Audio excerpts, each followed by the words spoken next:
Welcome everyone to the third lecture of Code Freeze Act.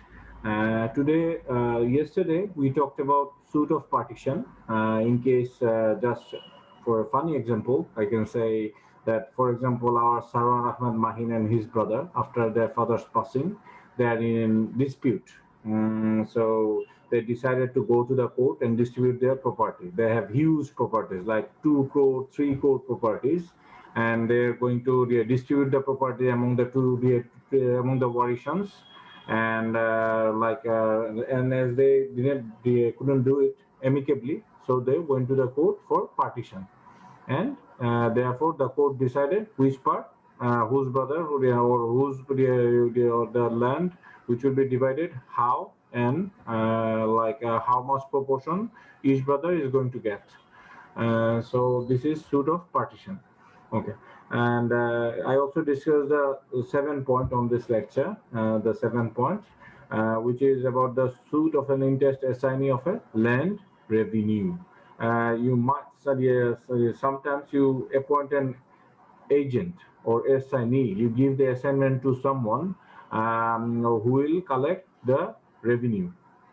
If there is a suit for that, but someone might not get that revenue, or he is getting too much revenue, and the assignment you gave to someone to take over and profit from your land, they are not giving it. So you go to the profit, and court fees will be 15 times of the net profit. So the valuation of the suit will be 15 times the net profit. So if the annual net profit is from a land is, like, for example, is a potato field, or paddy field, whatever, you grow rice there. It's not right to say rice. It's better to say paddy. Okay, all right. So they cultivate paddy there, and the land revenue, annual income from a paddy field, for example, estimate like a small land, annual revenue is 1 lakh per se. So the net profit, the net profit means income minus the expenditure. Then the net profit term comes. So the net profit is, for example, 50,000 taka. Then the court fees will be 50 into 15. So the 7.5 lakh taka.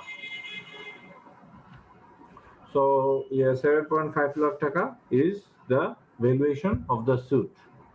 Okay, it's just the valuation, not the court fees. Remember, is it? We are not talking about the rules competition, but here we are talking about valuation. How do we decide value for each suit?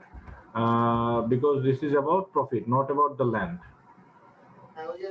আচ্ছা, আপনারা কি বুঝতে পারতেছেন? আমি ইংরেজিতে একটু সুন্দরভাবে বলার চেষ্টা করলাম, কারণ হচ্ছে গিয়ে গত ক্লাসে যেহেতু এটা বলে ফেলছি, তাই ইংরেজিতে একটু বলে ফেললাম। ইংরেজির চর্চাটা অনেকদিন ধরে হচ্ছে না, তাই আপনাদের সঙ্গে একটু প্র্যাকটিস করলাম। আচ্ছা, যাই হোক, হচ্ছে গিয়ে কি বলে আপনার, মানে বাংলায়, সহজ বাংলায় যেটা মানে বলা যায়, যেটা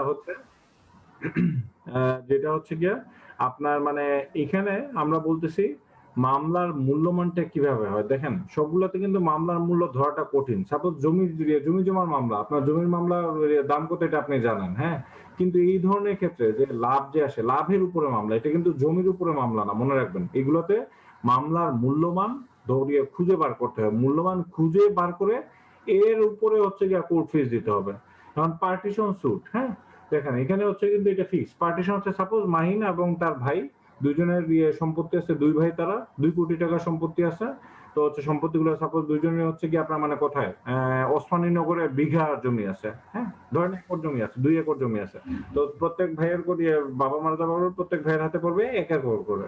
তাহলে সেক্ষেত্রে 1 একর জমির দাম যত আসবে, মানে 2 একর জমির দাম যত আসবে হচ্ছে গিয়া তার জন্য ওইটা। আর আপনার সাপোজ মাহিন মামলাটা করছেন, মাহিনের মামলার ভ্যালুয়েশনটা ধরা হবে উনার জমির যে ভাগ, 1 একর যে জমি, এইটার উপর, পুরোটার উপর কিন্তু ধরা হবে না, কারণ উনি পান 1 একর, এইটার উপরে উনি ভ্যালুয়েশন পাবেন। এখন যদি উনার 2 ভাই থাকেন, মামলায় আসেন, সেক্ষেত্রে 2 ভাইয়ের টোটালটার উপরে ধরা হবে। এইভাবে জিনিসগুলো হয়। কারণ দেখেন, এগুলোতে আগে মামলার মূল্য বা খুঁজে বার করতে, যে মামলার মূল্যটা কত হবে, এরপরে হচ্ছে কি আপনার কি বলে কোর্ট ফিসটা আসবে। সবগুলো কিন্তু একদম স্ট্রেট ফরওয়ার্ড না, সবসময় মনে রাখবেন। তারপরে সাপোজ একটা এক্সাম্পল আমি আপনাদের দেখি, আপনাদের মানে চিন্তা ভাবনা কি ধরনের। আমাদের কি বলে এখানে আপনাদের কে আছেন দেখি। হুম, আমাদের মেয়েদের ভিতরে তো কবিতা আছেন। আচ্ছা ঠিক আছে। হ্যাঁ। কবিতা একটা গান গাইছেন। কিন্তু এটা কি করছেন? ফাইজা এটা নিজের নামে চালায়ে দিছেন। হ্যাঁ? এখন এই তো কপিরাইটে মামলা করতে যাবেন। এটাতে কোর্ট ফিস কিভাবে দিবেন? কবিতা কোর্ট ফিসটা কিভাবে ফিক্স করবেন? মামলার মূল্যমানটা কি হবে? এটা মামলা মূল্য কিভাবে ধরবেন? কারণ গানের দাম কত, হচ্ছে গিয়া কত, এটা কিভাবে ভ্যালুয়েশন আসবে? এই ধরনের জিনিসগুলো সবসময় মামলার মূল্য স্ট্রেইট ফরওয়ার্ড হয় না। কিন্তু মামলার মূল্য আপনাকে বার করতেই হবে। কারণ নাইলে আপনার কোর্ট ফিস দিতে পারবেন না। এই কারণে। এখানে মামলা মূল্যমান বার করতে হয়। সবকিছু সবসময় স্ট্রেইট ফরওয়ার্ড হয় না। টাকার মামলা তো খুবই সহজ। যে আমি ৫ লক্ষ টাকা পাই, টাকা আদায় মামলা করলাম, ৫ লক্ষ টাকার উপরে হচ্ছে গিয়ে আপনার মানে কোর্ট ফিস ধরে ফেলা হবে।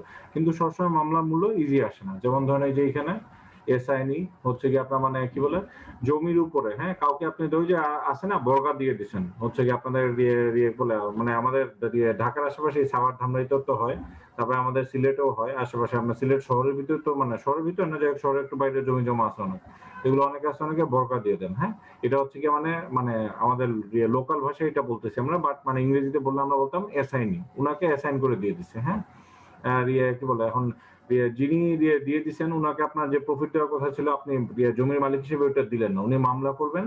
এখন এটার উপরে ভ্যালুয়েশন কিভাবে হবে? যে নেট প্রফিট যেটা হইতো, নেট প্রফিট কি হচ্ছে গিয়ে আপনার মানে সব খরচ মরচ বাদ দিয়ে সার টার ইত্যাদি, তারপরে হচ্ছে গিয়ে যা যার মেনটেনেন্স থাকে, সার কিনলো, বেড়া দিল, ক্ষেত দিল, ঝড় বৃষ্টি আসলো, ওগুলোতে আবার প্রোটেকশন দেওয়া লাগলো, মোট কথা যা খরচ, মোটর ব্যবহার করলো, ডিজেল মোটর ব্যবহার করলো, ডিজেলের খরচ, হ্যাঁ, বিদ্যুতের খরচ ইত্যাদি হচ্ছে গিয়ে সব মাইনাস করে, মানে যে ইনকামটা হবে এটা থেকে, ওটা থেকে সব মাইনাস করে যে টাকাটা থাকবে ওটা হচ্ছে নেট প্রফিট। ওই নেট প্রফিটের উপরে 15% হচ্ছে গিয়ে মানে সরি 15 টাইমস, মানে 15 দিয়ে গুণ করতে হবে, 15 গুণ হচ্ছে মামলার মূল্য হবে। আচ্ছা, তারপরে হচ্ছে গিয়ে attachment of land. Set aside তো আপনারা সবাই জানেন। সেট অ্যাসাইড হচ্ছে গিয়ে কি মানে ধরেন মানে সরকার বললো যে ক্রপ করে নিয়ে নিছে জিনিসটা, এটা হচ্ছে গিয়ে আবার আপনি পরে মামলা করে সেট অ্যাসাইড করে রাখলেন। আচ্ছা, এই জিনিসগুলো তো আপনার জানা উচিত, দেখি তো আমি আপনার জিজ্ঞেস করি। আচ্ছা, অ্যাটাচমেন্ট অফ ল্যান্ড কি বলেন দেখি? আপনার ল্যান্ডও পড়ে আসছেন, অবশ্যই জানেন। অ্যাটাচমেন্ট অফ ল্যান্ড কি? ল্যান্ড কখন অ্যাটাচ করা হয় বলেন?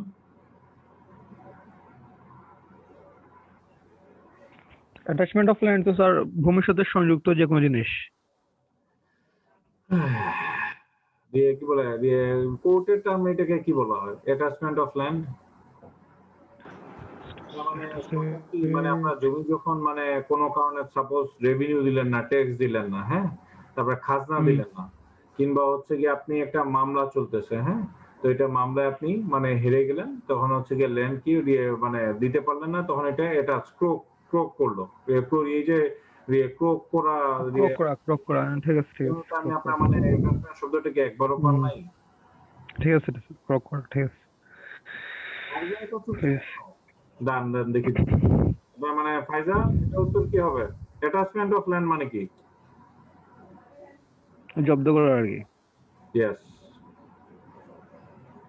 এই তো আপনি বলতেছেন, আর সবাই কি কোনো কিছু বুঝতেছে না? আচ্ছা ঠিক আছে। কি বলে আপনার মানে কি বলে তারপরে হচ্ছে গিয়ে রিডিম মর্টগেজ প্রপার্টি। আচ্ছা, একটা জিনিস মনে রাখবেন, আপনারা যখন ল পড়তেছেন আগের জিনিসগুলো কিন্তু বারবার আসবে। যখন এগুলো কোথাও আটকে যাবেন তখন হচ্ছে দয়া করে আপনার মানে পুরাতন বই তো আজকাল আর ঘাটার প্রয়োজন হয় না, গুগলে একটা সার্চ দিয়ে দিবেন যে what is attachment of land. আর সেট অ্যাসাইড মানে কি? মামলাটা কি করে রাখা, আপনার মানে বাতিল করার একটা কঠিন ভাষা হয়ে যায়, তাই সেট অ্যাসাইড বলে রাখা, যে মামলাটা রাখা, কার্যকারিতা স্থগিত করে দেওয়া। তো সেট স্যার আগে আদেশ যেটা ছিল সেটা থেকে সরে আসা, এটা না। ইয়েস ইয়েস ইয়েস, ওর যে রায় দিছিল এটা থেকে আগের রায় থেকে সরে আসা। এটা সরে আসা মানে এটা কিন্তু বাতিল করে নেই, মনে রাখবেন। সরে বাতিল আসা না, জি স্যার। নতুন মানে সরে আসা মানে বাতিল না। আবার করবে, এটার থেকে আবার নতুন রায় আসতে পারে। সেট অ্যাসাইড মানে এই জি স্যার, সিদ্ধান্তটা সরাইয়া দিল, জি এটা স্যার। একটা সময় মনে রাখবেন। সেট অ্যাসাইড এবং মানে কি বলে কি বলে ডিক্রি আসলে কখনোই ক্যান্সেলেশন করে না, সবসময় আপনার মানে দেখবেন হচ্ছে কি সেট অ্যাসাইড করে রাখে। মানে কোর্ট কখনোই তার ল্যাঙ্গুয়েজ গুলোকে মানে ডিরেগেটরি টার্মে নিয়ে যায় না যে আমার এটা রায়টা ক্যান্সেল হয়ে গেল, এটা দেখবে কখনোই বলবে না। ওরা বলে সবসময় সেট অ্যাসাইড করা হয়েছে। এটা একটা মানে লিগ্যাল ভাষা। আপনারা সবসময় এই ধরনের ভাষাগুলো ব্যবহার করবেন, করলে আপনারা মানে বুঝবেন যে না, যে লোকগুলো কথা জানে যে ডিক্রিটা সেট অ্যাসাইড করা হয়েছে, আপিল করছি সেট অ্যাসাইড হয়ে গেছে, কখনো বলবেন না ক্যান্সেল হয়ে গেছে, এটা লিগ্যাল ভাষা না। আচ্ছা, যাই হোক, কি বলে আপনার মানে কি বলে redeem mortgage property and suit for foreclose. আচ্ছা, কি বলে রিডিম মর্টগেজ প্রপার্টি। আচ্ছা, এটা কি জিনিস? হচ্ছে কি আপনার মানে রিডিম করা। আচ্ছা, এখন হচ্ছে কি আপনার মানে যখন কোনো কিছু একটা মর্টগেজ দেন, হ্যাঁ, তো হচ্ছে কি আপনার মানে কি বলে তখন হচ্ছে মর্টগেজের টাকা যদি আপনি ফেরত দিয়ে দেন, তাহলে হচ্ছে কি আপনার মানে সাপোজ হচ্ছে আপনার একটু দিতে দেরি হলে ব্যাংক আপনার জমি জমা নিয়ে যাইতেছে, তখন আপনি হচ্ছে কি টাকা দিয়ে শোধ করে কোনো মতে সঙ্গে সঙ্গে মামলা করে দিলেন যে হ্যাঁ আমি রিডিম করে দিয়ে দিছি, হচ্ছে গিয়া কাজেই আমার এই জায়গা জমি নেওয়া যাবে না। আর ফোরক্লোজ মানে হচ্ছে গিয়া কি, শুরু হচ্ছে গিয়া ফোরক্লোজ মানে কি বলেন দেখি, আপনাদের সবকিছু বলে দিতে দেখি, জিজ্ঞেস করি ফোরক্লোজ মানে কি। বাজেয়াপ্তকরণ। ইয়েস, হচ্ছে যখন মর্টগেজ আপনি দিতে পারবেন না, কিন্তু হচ্ছে আপনি জমিও ছাড়তেছেন না, ব্যাংকের লোকজন আসছে মাস্তান টাস্তান দেখা বললেন যদি আমারটা নিতে আসো একদম মানে কি বলে স্টেডিয়াম দেখাই দিব, এই ধরনের হুমকি ধমকি আপনি মানে লোকাল মাস্তান দেওয়া ব্যাংকের লোকজন দেখালেন, তখন ওরা সুট ফর ফোরক্লোজ মামলা করবে। তো এটা হচ্ছে গিয়া প্রিন্সিপাল মানে কি জিনিস, যে অ্যামাউন্টে আপনি লোন নিছেন, সবসময় মনে রাখবেন আপনি যদি মানে 1 কোটি টাকা লোন নিয়ে থাকেন, 1 কোটি টাকার উপরে ভ্যালুয়েশন ধরা হবে মামলার মূল্যমান, হ্যাঁ। আর যদি 5 লাখ টাকা নেন, 5 লাখ টাকার পরে মূল্যমান ধরা হবে। 5 লাখ টাকা কি আরো না কম টাকায় লোন নেয়, সাপোজ হচ্ছে কি যে গ্রামীণ ব্যাংক, হ্যাঁ, তারপরে ব্র্যাক ব্যাংক, ওরা যে এনজিও গুলো যে লোন টোন দেয়, এগুলো কিন্তু হচ্ছে কি আপনার মানে খুব অল্প কি বলে টাকার লোন, বাট ইন্টারেস্ট রেটটা বেশ উচ্চ থাকে। তো হচ্ছে গিয়ে আপনার মানে এই জায়গাগুলোতে আপনার মানে এই সুট ফোরক্লোজ দেয়, ওরা অনেক দরিদ্র থাকে, মামলা টামলা তো এরকম যাইতে পারে না, তো যাই মানে প্রতিকার আছে। তারপর হচ্ছে suit to set aside decree, এটা তো সবাই বুঝতেছেন যে সেট অ্যাসাইড, যে এই মামলাটা দিয়ে মামলা করছেন মামলা বাতিলের জন্য একটা এক্সপার্টি ডিগ্রি দিয়ে দিছে, আপনি উপস্থিত ছিলেন না, আপনার অনুপস্থিতিতে কি করলো দেখি, নতুন কে আসছে, সারোয়ার আহমেদ মাহিন, সারোয়ার হোসেন টিটু, হ্যাঁ, আচ্ছা, রুম্মান মিয়া মোহাম্মদ আসছে, মোহাম্মদ ইজ ভেরি ইন্টারেস্টিং, এটা আছে মোহাম্মদ হচ্ছে গিয়া কি বলে আপনার মানে মোহাম্মদ হচ্ছে গিয়ে আপনার মানে আসে নাই, সহজ সরল মানুষ, কিন্তু সারোয়ার মাহিন কি করছে, হচ্ছে গিয়ে একতরফা শুনানি করে জমিটা পুরাটা নিজের নামে নিয়ে নিছে। তখন তো মোহাম্মদ হচ্ছে গিয়ে 1 বছর পর টের পাইছে হ্যাঁ হ্যাঁ আমার জমি তো শেষ, তখন হচ্ছে গিয়ে মানে ও কি করলো, হচ্ছে গিয়ে আপনার মানে এইটাকে পরে মামলা করলো যে আমি জানতাম না, একটা অফার ডিক্রি হয়ে গেছে, আমার জানা নাই, নলেজে নাই, সারোয়ার মাহিনকে আমি খুব বিশ্বাস করতাম, বন্ধু হচ্ছে এরকম করবে কল্পনা করতে পারি নাই। তো হচ্ছে গিয়ে এইসব টেসব বলে যায়, এইসব ভাষা না, লিগ্যাল আপনারা যখন ড্রাফটিং কোর্স করবেন তখন এই ল্যাঙ্গুয়েজ গুলো আপনারা পাবেন। তো হচ্ছে গিয়ে আপনার মানে এইভাবে করে একটা আপনার মানে সেট এ সেট ডিগ্রি একটা পিটিশন করতে হবে, মামলা করতে হবে। এই মামলাটা হচ্ছে গিয়ে মূল্যমানটা কিভাবে কাউন্ট করে দেখেন, হচ্ছে decrease for a certain amount according to that amount, হ্যাঁ। যে মেইন মামলা, সাপোজ হচ্ছে মোহাম্মদের যে মামলাটা সারোয়ার মাহিন কাপ করে দিয়ে দিচ্ছে, ওই মামলাটা ধরেন যে জমির দাম ছিল 20 লাখ, তো এই যে আপনার মানে যে ডিগ্রিটা যে মামলাটা সেট অ্যাসাইড করার জন্য করছেন, ওই মামলার যে মূল্যমান ছিল, ওই মামলা মূল্যমানটাই আবার এই সেট অ্যাসাইডের মামলায় ধরা হবে। আগেরটা ছিল 20 লাখ টাকা জমির মামলা, এখন এই একতরফা ডিগ্রি হয়ে গেছে, এটা বাতিলের সেট অ্যাসাইডের জন্য আপনি আবেদন করছেন, এই আবেদনের মামলা মূল্যমান হবে মূল মামলার যে মূল্য ছিল ওইটা, অর্থাৎ 20 লাখ টাকা। আচ্ছা, এই জায়গায় আমি আপনাদের একটা প্রশ্ন করি, উত্তরটা দিবেন হচ্ছে গিয়া আপনার মহিনুল ইসলাম, আপনি উত্তরটা দিবেন।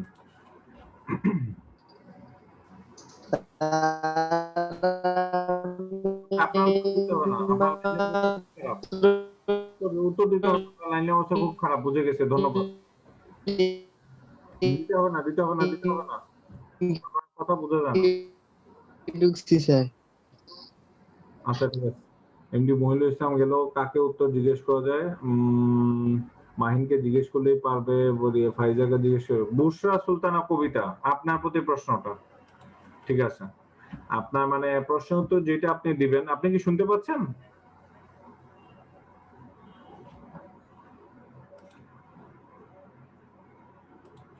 জি স্যার। আচ্ছা, ঠিক আছে, আপনার প্রশ্ন উত্তরটা আমাকে দিবেন এখন, হ্যাঁ।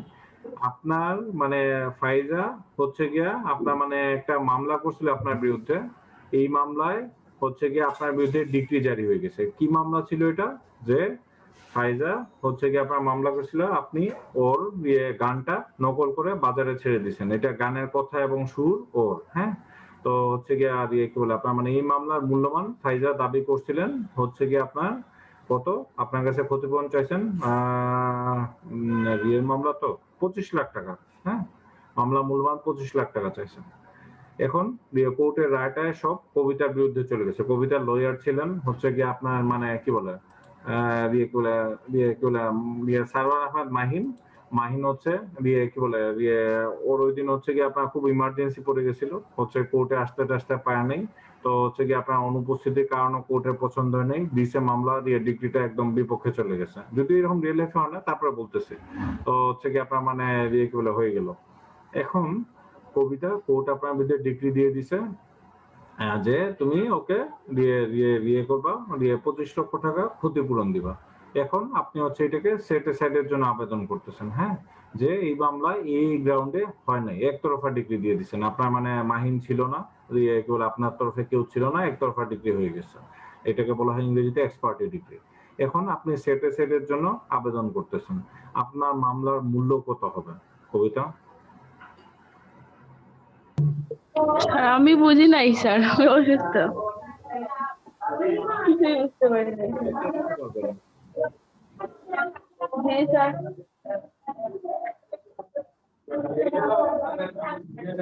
কে দিতে পারবেন?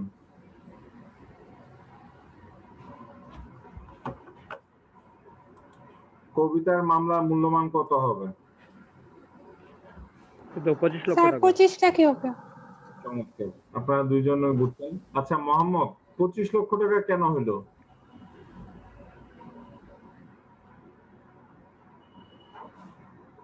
মোহাম্মদ, 25 লক্ষ টাকা কেন হইলো? মোহাম্মদ মনে হয় জি স্যার। হ্যাঁ, কেন হইলো 25 লক্ষ টাকা বলেন দেখি, কারণটা বলেন।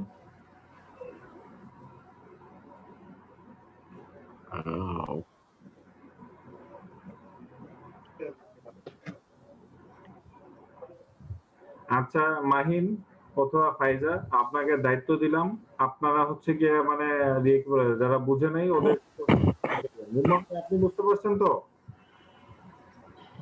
জি স্যার, খান স্যার এটা কোর্টে স্যার ডিগ্রি দিছে স্যার, সে তো টাকা দিতেই হবে স্যার। ইয়েস, মানে মেইন মামলাটা মানে যত টাকা হয়েছে ওই টাকাটাই হবে আপনার মানে সেটের মামলা মূল্য, মানে এতই সিম্পল জিনিসটা। আচ্ছা, আর আপনার মানে দেখেন একটা জিনিস, যেখানে হচ্ছে গিয়ে ডিগ্রিতে হচ্ছে গিয়ে সার্টেন কোনো অ্যামাউন্ট আসে নাই, হ্যাঁ। তো হচ্ছে কি আপনার মানে সাপোজ ধরেন বুশরা সুলতানা কবিতা ওই মামলায় যখন মূল্যমান মানে কি বলে ওই যে গানের মামলাটা, ওইটাতে ধরেন গানের মূল্যটা ধরে দেয় নাই যে এটা গান, এটার দাম কত হবে, এটা মানে দামটা কোনো কিছু বোঝা গেল না, হ্যাঁ। কোর্টের রায় দিয়ে দিল ক্ষতিপূরণ, ঠিক আছে, কিন্তু মানে মামলার শুরুতে কবিতা হচ্ছে কোর্টকে দায়িত্ব দিয়ে দিল যে এটা মামলা মূল্য কত হবে আমি তো জানি না, ইওর অনার আপনার মানে যেটা ফিক্স করেন ওটাই হবে। তো সেই ধরনের ক্ষেত্রে আপনার মামলা রিলেশনটা হচ্ছে গিয়া আপনার কি বলে আপনার মানে কোর্ট ফিস যত টাকা চাবে, হ্যাঁ, সাপোজ মামলার মূল্যমান আগেরটাতে হয়নি, হ্যাঁ, মামলা মূল্যমান হয় না ইত্যাদি ইত্যাদি, সেটিসাইড ডিগ্রি। তো হচ্ছে কি আপনার মানে এখন কোর্ট যত টাকা ক্ষতিপূরণ দিতে বলছে, হ্যাঁ, কিংবা হচ্ছে মেইন মামলায় আপনি হচ্ছে যে পরিমাণ কোর্ট ফিসটা দিছেন শুরুর প্রথম মামলায়, ওই কোর্ট ফিসটাই হচ্ছে কি আপনার সেটিসাইড ডিগ্রিতেও ধরা হবে, যদি না প্রথম মামলার মূল্যমানটা ঠিক না থাকে, যেটাতে যে সুট টু সেটিসাইড ডিগ্রি যে ডিগ্রিটা করা আসছে অরিজিনালি, ওইটা যদি মামলার মূল্যমান আপনার মানে শুরুতে ঠিক না থাকে, সেক্ষেত্রে আপনার মানে ওই শুরুর মামলায় যে কোর্ট ফিসটা আপনি দিছিলেন ওইটাই এক্স্যাক্টলি দিয়ে দিতে হবে। কোর্ট ফিস এখানে আলাদা করে ঝামেলা নেই। এটা একটু কঠিন, কনসেপ্টটা একটু কঠিন, বাট আপনার প্র্যাকটিসে গেলে আস্তে আস্তে জিনিসগুলো বুঝে যাবেন। দয়া করে এগুলো নিজেরা করার চেষ্টা করবেন না, এই ক্লার্ক দিয়ে করাবেন না, হচ্ছে গিয়ে করলে আমার ওইগুলো আপনি আমি ভাবতাম না না এগুলো তো করার প্রয়োজন না, এগুলো তো কোর্টে গেলে ওরাই করে দিয়ে দিবে, কিন্তু হচ্ছে নিজে জানাটা সব দিক দিয়েই সুবিধা, জানবেন জিনিসগুলো। আচ্ছা ঠিক আছে। মুরুল প্রপার্টি যেখানে হচ্ছে গিয়ে মানে সাপোজ আপনার ঘড়ি ইত্যাদি ইত্যাদি, ঘড়ি তারপরে চশমা, আরো মুঘল প্রপার্টিতে অসংখ্য আছে, গাড়িও আছে বাবা, অনেক কিছু আছে, অনেক দামি দামি জিনিস আছে, আবার অনেক কম দামি জিনিস আছে। আচ্ছা মুভেবল প্রপার্টি, তারপরে ডিক্লারেটরি ডিক্রি, এই যে আপনার ডিক্লারেশন দেওয়া যে আমি সত্য ঘোষণার মামলা, ডিক্লারেশন স্যুট, হ্যাঁ, এই ধরনের কি বলে এগুলোতে খালি ডিক্লারেশন দেওয়া হয়। তারপর স্যুট ফর ইনজাংশন, যে এটা নিষেধাজ্ঞা, এখানে কিন্তু টাকা পয়সা কোনো কারবার নেই, দেখেন নিষেধাজ্ঞা দিয়ে দিল, হ্যাঁ। তারপরে হচ্ছে কি আপনার হ্যাঁ, মুভেবল প্রপার্টিতে কিন্তু এখানে একটা কথা আছে, নো মার্কেট ভ্যালু, যেটার কোনো দাম নেই। সাপোজ আপনার এমন একটা জিনিস হচ্ছে গিয়ে, সাপোজ আপনার প্লেট, হ্যাঁ, আপনার প্লেট হচ্ছে 10 বছর আগে প্লেট, এটার কোনো দাম আছে? আপনার যদি চায়না প্লেট হইতো তাইলে কথা ছিল। এখন আমরা যেসব সিরামিকের নরমাল প্লেট খাই 10 বছর ধরে ব্যবহার করছি, সেটা কোনো দাম নেই। তারপর হচ্ছে একটা জুতা পরতেছেন, হ্যাঁ, আপনার 5 বছর ধরে একদম ছিঁড়া ফাটা অবস্থা, এটার কোনো মার্কেটে কোনো মার্কেট ভ্যালু নেই। যেটার কোনো মার্কেট ভ্যালু নেই, এই ধরনের মুভেবল প্রপার্টি কথা বলতেছে। গাড়ির কিন্তু মার্কেট ভ্যালু সবসময় থেকে যায়, রোদের পুরানো। টয়োটা গাড়ি হচ্ছে গিয়া বাঘের এক বাচ্চা, বাঘ মরলেও লাখ টাকা, টয়োটা গাড়ি সবসময় দাম থাকে। আচ্ছা, তারপরে হচ্ছে গিয়ে স্যুট ফর ইনজাংশন, নিষেধাজ্ঞা, এই যে আপনার জমিতে ঢুকতে পারবেন না, এই ধরনের ক্ষেত্রে কোনো কি টাকা পয়সা দিয়ে নেই, ব্যাপার নেই। তারপর হচ্ছে আচ্ছা, right to benefit arise out of land. Suppose হচ্ছে কি আপনার কি বলে, এটা হচ্ছে আপনার ইজমেন্টের টার্মটা তো পড়ে আসেন, যে সুখাধিকার, যে আলো বাতাস পাওয়ার অধিকার, তারপর হচ্ছে এই রাস্তা দিয়ে হেঁটে যাওয়ার অধিকার, এই ধরনের অধিকারগুলো। তারপরে হচ্ছে for accounts according to amount of relief sought is valued is a plaint of, যাই হোক, এই ধরনের মামলাতে কি বলে, আপনার প্লেইন্টিফকে যিনি আপনার এই আবেদনগুলো করতেছেন, তাকেই বলতে হয় যে সে কত টাকার ভিতরে এই ভ্যালুটা, রিলিফটা চাচ্ছে। আচ্ছা, এই জায়গায় একটা কন্ডিশন আছে, মামলার আপনার ভ্যালুয়েশনটা যাতে এমন না হয় যে কোর্ট ফি যেন 200 টাকার নিচে না হয়, হ্যাঁ, নাইলে মামলাই হবে না। কোর্ট ফিস মিনিমাম 200 টাকা দিতে হবে, এই ধরনের মামলা আপনি করতে পারবেন, এর নিচে মামলাগুলো করা যাবে না। হ্যাঁ, সাপোজ আপনার পুরান জুতা হচ্ছে গিয়ে কি বলে আপনার কি বলে আপনার চান আপনি, তো এটা হচ্ছে গিয়ে আপনার কি বলে, এখন এটার দাম আপনার কোর্ট ফিস, এটা তো আদতে আসলে কোনো দাম নেই, তো এটার জন্য আপনার কোর্ট ফিস কোনোভাবে 200 টাকার নিচে দিতে পারবেন, কিন্তু এটা মার্কেটে বেচতে গেলে 200 টাকা গিয়ে 1 টাকাও পাবেন না। তো এই জায়গায় মামলা না করে বলে, এটা যদি কেউ নিয়েও যায়, নিয়ে গেল রে বাবা, ভাগাভাগি হয়েছে, ইত্যাদি হয়েছে।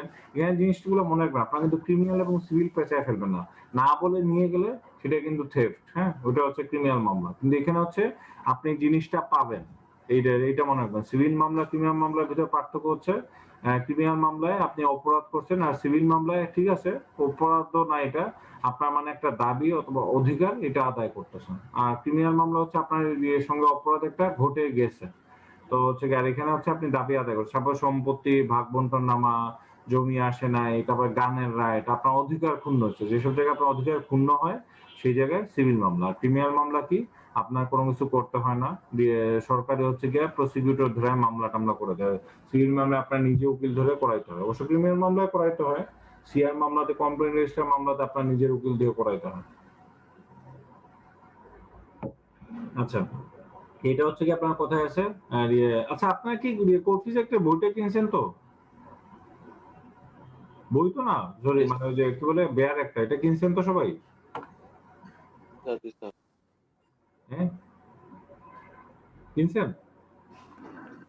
জি স্যার আচ্ছা স্যার, আছে। রেগুলেশন এক পড়াইছিলেন ওই বইয়ের সাথে এই বই, বাংলায় দুইটা থাকলেই হবে, আর কোনো কিছু লাগবে না। এই কি বলে আপনার বুঝার জন্য কোনো কিছু যদি আটকেও যান কোথায়, আমাকে জিজ্ঞেস করবেন যে স্যার এই সেকশনের সমস্যা, তাহলে আপনার রেকর্ডিং চলে গেল।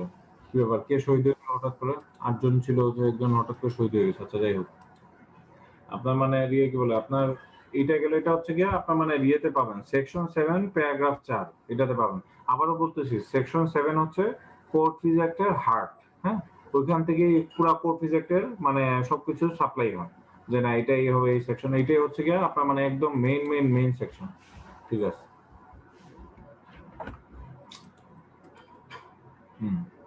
আচ্ছা। তারপরে স্পেসিফিক পারফরমেন্স, এটা হচ্ছে কি আপনার কি বলে, এই যে সিভিল মামলার যে কয় ধরনের হয়, আসলে আপনার যে স্পেসিফিক রিলিফ অ্যাক্ট, হ্যাঁ, এটা যদি আপনারা ভালোভাবে না বুঝে থাকেন, তাহলে আপনাদের সিভিল বুঝাটাই ব্যর্থ, একদম সত্যি কথা এটা কিন্তু। তো স্পেসিফিক পারফরমেন্স কি ধরনের কন্ট্রাক্ট, যেমন হচ্ছে কি আপনার আমাদের কবিতা হচ্ছে গিয়া কি বলে একটা অনুষ্ঠানে গান গাবে, হ্যাঁ, আপনাদের ইউনিভার্সিটি প্রোগ্রামে, বন্ধু বলে কোনো কথা নেই, ওকে কিন্তু আপনার কি বলে আপনার প্রফেশনাল অনুষ্ঠানে নিয়ে আসেন, ওকে টাকা দিতে হবে। তো হচ্ছে কি আপনার মানে টাকা পয়সা অ্যাডভান্স আপনারা দিয়ে দিচ্ছেন যে হ্যাঁ 10,000 দিয়ে দিছি, বাকি 10,000 তুমি অনুষ্ঠান কনসার্ট করার পরে দিয়ে দিব। তো কবিতা হচ্ছে কি খুব সুন্দর টাকা পয়সা নিয়ে দিন সময় মতো আসেনি, বললেন আমার তো ঠান্ডা লেগে গেছে। কবিতা আপনি মাইন্ড করবেন না, আমি এর এক্সাম্পল দিচ্ছি কিন্তু। তো আমার তো ঠান্ডা লেগে গেছে, তো হচ্ছে কি উনি আসছেন না, কিন্তু হচ্ছে এটা মোটেও বিশ্বাসযোগ্য হইল না, কারণ আগের রাতেই হচ্ছে গিয়ে কি ফাইজার সঙ্গে কথা হয়েছে, ফাইজা দেখছেন কবিতা পুরাই সুস্থ আছে। হচ্ছে কি আপনার মানে কি বলে হঠাৎ করে 12 ঘন্টায় কি বলে 8 ঘন্টায় কি হয়ে গেল। তো হচ্ছে কি আপনার মানে কি বলে গলাও দিয়ে জানাইছে যে এটা হচ্ছে কি মানে পরে দেখা এটা বিশ্বাসযোগ্য হয়নি। হ্যাঁ, তখন হচ্ছে কি করবেন, আপনারা ফিনান্সিয়াল লসের শিকার হইলেন। আপনারা টিকিট কেটে লোকজন কবিতার গান শুনতে আসছে কিন্তু শুনতে পারলো না। এখন আপনাদের টিকিটের টাকাটা ফেরত দিতে হলো। আপনার কি বলে এটা হচ্ছে গিয়া আপনার মানে কি বলে হওয়ার পরে আপনার ক্ষতিপূরণের মামলা করবেন, কিন্তু স্পেসিফিক পারফরমেন্স মামলা কখন করতে হবে? সাপোজ কবিতা কথা দিছেন কিন্তু আপনার মানে গান শুরু হওয়ার 5 দিন আগে জানাই দিলেন না আমার তো বড় আরেকটা কন্ট্রাক্ট আছে, সরি আমি তোমাদেরটাতে আসতে পারবো না। কিন্তু এই জায়গায় আপনার টাকা ফেরত না, আপনার নতুন একজন সিঙ্গার পাওয়ার টাইম নেই। হ্যাঁ, একদম লাস্ট টাইমে কবিতা জানাইছেন, তখন আপনি কোর্টে গিয়ে চট জলদি সুট ফর স্পেসিফিক পারফরমেন্স এটা করে দিবে। এটা একটা এক্সাম্পল হতে পারে, আরো অনেক ধরনের এক্সাম্পল হতে পারে। সাপোজ হচ্ছে ডেভেলপারের সঙ্গে বাসার কন্ট্রাক্ট, এই ধরনের কন্ট্রাক্ট গুলো বেশি হয়। এই ধরনের একটা আরবিট্রেশন আমার করার সৌভাগ্য হয়েছে। তো হচ্ছে কি আপনার মানে আপনার মানে এই ধরনের মামলায় কি হয়, ডেভেলপারকে আপনি দায়িত্ব দিচ্ছেন যে হচ্ছে আপনার বিল্ডিং করে দেওয়ার, ডেভেলপার হচ্ছে দায়িত্ব নিয়ে আপনার মানে কি বলে কথা ছিল 1 বছরের ভিতরে 6 তলা বিল্ডিং করে দিয়ে দিবে, দেয় নাই আপনাদের। হ্যাঁ, ডেভেলপার তো নির্মাতা প্রতিষ্ঠান 6 তলা বিল্ডিং এর 3 তলা ডেভেলপার থাকবে, মানে তিনটা ফ্লোর থাকবে ডেভেলপারের, আর বাদ বাকি 3টা ফ্লোর হবে আবার আপনার। হ্যাঁ, তো হচ্ছে 5 বছর হয়ে গেছে কোনো কিছু দেয় নাই, আর কিংবা 3 বছর হয়ে গেছে, তখন আপনি কি করবেন, কোর্টে গিয়ে বলবেন যে ওকে চুক্তি অনুযায়ী যে কাজটা করার কথা ছিল এটা করা হোক, স্পেসিফিক পারফরমেন্স সুনির্দিষ্ট কাজটা করে দিবে। কারণ কোর্টে গিয়ে যে মামলাটা করবেন তখন হচ্ছে গিয়া আপনার কি হবে, এটা আপনার স্পেসিফিক পারফরমেন্সের কন্ট্রাক্ট হবে। তো হচ্ছে গিয়ে আপনার মানে এই ডিগ্রিটা দিয়ে দিবে, তখন ডেভেলপার ডিগ্রি অনুযায়ী আপনার কাজটা করবে। আচ্ছা, আর কবিতার যে এক্সাম্পলটা দিলাম এটা আপনার মামলা করার সঙ্গে সঙ্গে একটা পিটিশন দিবেন, যেখানে সময় কম এখানে বলবেন যে ইমিডিয়েটলি এটা করা হোক, এটা একটা পিটিশন থাকবে, পরে হচ্ছে মামলা। হ্যাঁ, তো হচ্ছে যদি উনি করে ফেলে পারফরমেন্সটা করে ফেলে কবিতার, তাহলে হচ্ছে যে আপনার মামলাটা কি করবেন, বলবেন যে হ্যাঁ পারফরমেন্স হয়ে গেছে, আমরা আর মামলা করতেছি না, মূল মামলাটা এখানেই আপনার মানে স্থগিত করে দিয়ে দেন, অথবা হচ্ছে গিয়ে এটা আমরা মানে সমঝোতামূলক ভাবে আমরা এটা মামলাটা শেষ করতে নিষ্পন্ন করতে যাচ্ছি। হ্যাঁ, তখন মামলা ডিসমিস করে দেওয়া হবে। তো আপনার মানে যখন এই ধরনের স্পেসিফিক পারফরমেন্সের যখন দ্রুততা থাকবে না, প্রয়োজন খুব তাড়াতাড়ি করার, তখন আপনারা কি করবেন, এই ধরনের ইন্টারিম রিলিফ দিয়ে মামলাগুলো করবেন, যে না মামলার মেইন আর্জির সঙ্গে আপনারা একটা ইন্টারিম রিলিফ দিয়ে দেবেন, যেহেতু সময় শর্ট এটা দ্রুত করতে হবে। আচ্ছা, এটা ইংল্যান্ডে কিন্তু এই কালচারটা আছে, বাট আমাদের দেশের ব্যাপারে আপনার প্র্যাকটিসে গিয়ে ভালো দেখবেন, আমি আর মন্তব্য না করি। আচ্ছা স্যার ইন্টারিম রিলিফে স্যার যে আসে নাই স্যার তাকে একটা চিঠি দিয়ে আসার জন্য বলা হবে এটা আগে। হ্যাঁ, আপনারা প্রতিপক্ষকে থাকতে বলবেন, যদি সময় থাকে তাহলে থাকতে বলবেন, সময় না থাকলে আপনি চিঠি পাঠিয়ে দিবেন, ঠিক আছে, থাকুক না থাকুক এটা আপনার ইন্টারিম রিলিফ তো ইমার্জেন্সি ব্যাপার, আপনি চাবেন। জি, পরে মামলা। দিয়ে মামলার সঙ্গে মানে আবেদনটা মামলার সঙ্গে সঙ্গে করে ফেলতে হবে, একটা পিটিশনও দায়ের করতে, যেদিন মামলা করতেছেন ওই দিন একটা মানে দিয়ে জাজের কাছে ইন্টারিম একটা রিলিফের একটা আবেদন করে দিবেন। হ্যাঁ, তো ওইটাও জাজ একটা হেয়ারিং করে একটা সিদ্ধান্ত দিয়ে দিবেন। ঠিক আছে। আচ্ছা, চলুন আসি হচ্ছে কি আপনার মানে fee of memo on appeal against order relating to compensation section 8 এর কথা বলা আছে, the amount of fee payable on a memo appeal, আর কি মেমো অফ আপিল বলতে আপিল ধরেন আপিল করা হয়েছে অর্ডার এগেইনস্টে, compensation for acquisition land for public purposes shall be computed. আচ্ছা, আপনার পাবলিক পারপাসে যে আপনার মানে ল্যান্ড একুয়ার করে, এটা কে করে? যেমন ধরেন পদ্মা সেতুর জন্য লোকজনের ল্যান্ড কি একুয়ার করা হয়েছে না? আপনারা কি এইসব সম্বন্ধে কোনো কিছু জানেন? আপনাদের সঙ্গে কি এরকম কোনো কিছু ঘটছে? সরকারি কাজের জন্য আপনাদের কোনো জায়গা জমি নিছে সরকার? নিছে কি আপনাদের? সাপোজ রাস্তা বড় করবে, জায়গা নিছে, সিটি কর্পোরেশন এটা আলাদা কাহিনী, এটা রাস্তা বানানো এটা না, দিয়ে সাপোজ হচ্ছে কি আপনার মানে আপনার পুরো জমিটাই নিয়ে নিছে সরকার। হ্যাঁ, কারণ হচ্ছে গিয়ে কি সরকারি জায়গায় কাজ করবে, ল্যান্ড একুইজিশন মানে পাবলিক কাজের জন্য পদ্মা সেতুর জন্য যখন ল্যান্ড একুইজিশন, এগুলো কিন্তু সরকারকে আইন করে পাস করতে হয়। হ্যাঁ, তো আপনারা দেখবেন পদ্মা সেতুর সময় ল্যান্ড একুইজিশন, এটা নিয়ে একটা আইন আছে ওই সময়কার। হ্যাঁ, পার্লামেন্ট আইন পাস করে, তো হচ্ছে যথেষ্ট পরিমাণ ক্ষতিপূরণ দিয়ে দেওয়া হয় ওনাদের জমি জমা বাবদ। আপনার মানে ক্ষতিপূরণ দিয়ে দেয়। আমার আব্বার নিজেরই এরকম একটা কাহিনী আছে। তো হচ্ছে কি আপনার মানে আমার আব্বার ছিল হচ্ছে কি আপনার ঢাকা শহরে একটা ব্রিজ করবে সরকার। তো এটার জন্য আমার আব্বার জায়গাটা ছিল হচ্ছে বাড্ডাতে, আপনার মানে মেইন রোডের কাছে একদম। তো ওইখানে ব্রিজের কারণে যে সরকার জায়গাটা নিয়ে নিয়েছিল। পরে উত্তরা আবাসিক প্রকল্প ওইখানে দিয়ে দিছিল ওনাকে। সরকার হচ্ছে গিয়ে টাকার বদলে অনেক সময় জমিও দিয়ে দেয়।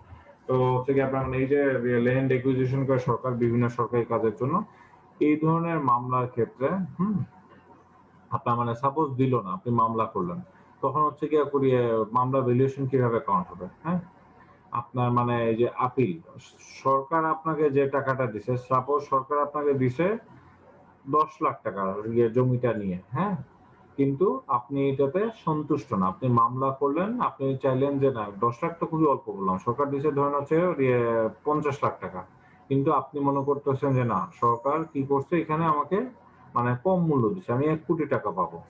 কাজেই এখানে কোর্ট কি হবে হচ্ছে গিয়ে আপনার মানে আপনি যে টাকাটা চাইছেন 1 কোটি টাকা মাইনাস সরকার যে টাকাটা আপনাকে দিচ্ছে 50 লাখ টাকা। হ্যাঁ, তাহলে 1 কোটির থেকে 50 লাখ টাকা বাদ গেলে থাকে হচ্ছে 50 লাখ টাকা।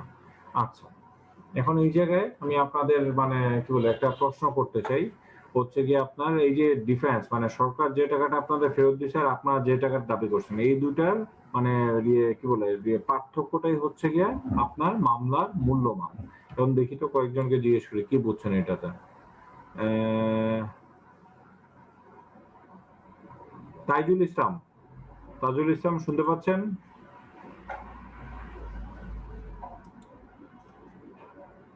তাজুল ইসলাম, গলা গলা শুকিয়ে যায় না তো, বলেন। জি ইসলাম। আমি আপনাকে একটা প্রশ্ন করি এখন। হ্যাঁ, আপনি জি স্যার। আপনার মানে খুব প্রিয় একটা জমি, হ্যাঁ, উপশহরে আপনার মানে একদম মানে কি বলে আপনার মানে কি বলে 2 কোটি টাকার জমি সরকার নিয়ে নিছে, আপনারে দিছে মাত্র হচ্ছে গিয়া কত আপনার মানে কি বলে 1 কোটি 20 লাখ। হ্যাঁ, জি স্যার। আর কিন্তু আপনি হচ্ছে গিয়া মানে খুব ক্ষেপে গেলেন, হ্যাঁ 2 কোটির জায়গায় আমার 1 কোটি 20 লাখ টাকা দিছে, আমি 2 কোটি টাকা দিয়ে চাই সরকারের কাছে ক্ষতিপূরণ। হ্যাঁ, তো এটা আমার দেওয়া হোক, 2 কোটি টাকা মানে আরো 80 লাখ টাকা অ্যাড করে দিয়ে দিতে হবে। আচ্ছা ঠিক আছে, এখন আপনার মামলার মূল্যমানটা কিভাবে করবেন, ভ্যালুয়েশনটা কিভাবে হবে? এই যে আপিলটা যে করবেন, মেমো অফ আপিল, এটার মূল্যমান কিভাবে করবেন, কত টাকার উপর হবে এটা? আবারও বলতেছি তথ্যগুলো, আপনি 2 কোটি টাকা দিয়ে ক্ষতিপূরণ চান আর সরকার আপনাকে দিছে 1 কোটি 20, 2 কোটি টাকা আপনার ডিমান্ড, সরকার দিছে মাত্র 1 কোটি 20। এটা এই মামলার এই যে আপিলটা যে আপনি এখন করবেন, এটার ভ্যালুয়েশন মূল্যমান কিভাবে ধরা হবে?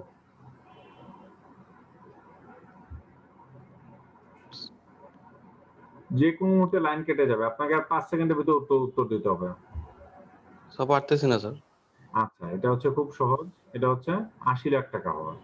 কারণ হচ্ছে আপনি করছেন 2 কোটি টাকার মামলা আর সরকার দিছে 1 কোটি 20, তাহলে 2 কোটি থেকে 1 কোটি 20 বাদ দিলে 80 লাখ টাকা হয়। হ্যাঁ, তো আপিলের ক্ষেত্রে এই ধরনের মামলায় আপিলের ক্ষেত্রে সেকশন 8 এ বলা আছে, তো এইটাই হবে। আচ্ছা, ক্লাস এখন শেষ করি। হচ্ছে কি আপনার মানে আপনারা কি নেক্সট ডে ক্লাস করতে চান? না স্যার, আজকে না স্যার। ঠিক আছে স্যার, ওকে, ঠিক আছে।